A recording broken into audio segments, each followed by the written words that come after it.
HTML is the foundation for programming languages, while XHTML is a more flexible version of hypertext that uses the architecture of XML and integrates with different technologies, while DHTML, or Dynamic HTML, is a combination of HTML, JavaScript, and CSS, or cascading style sheets. With standard HTML, case, whether this is uppercase or lowercase, quotations, termination, and uncontained elements are allowed within the code, versus with XHTML, there are strict rules and more apparent structure for the code, making it easier to write and maintain, as problems are easier to identify. With XHTML, all elements and attributes must appear in lowercase.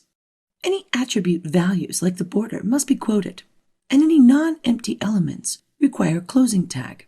Empty elements are terminated using a space and a trailing slash, as we have here for our image tag and our bold return. No attribute minimization is allowed, and in strict XHTML, all inline elements must be contained in a block element. Using HTML, XHTML, or DHTML will have very little effect on what the actual user sees, as most of the work is done behind the scenes within the code. Using Dynamic HTML provides a more powerful solution, but note that it may not always work. For instance, if someone has disabled JavaScript, then DHTML will not display properly. While HTML is simpler and easier to learn, it does lack the ability to include changing content and other dynamic features for a website. If you want to include these elements, you may opt to use XHTML or DHTML.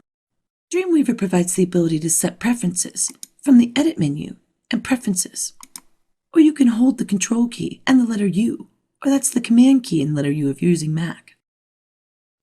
We'll choose the code format options. You can specify indent, tab size, automatic wrapping, and line breaks. If you are programming in XHTML, you will want to specify the default tag case as lowercase and the default attribute case as lowercase.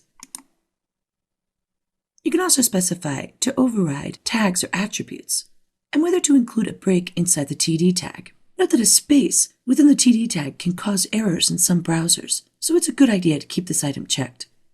Then specify any advanced formatting for CSS or tag libraries, and choose OK to accept the changes.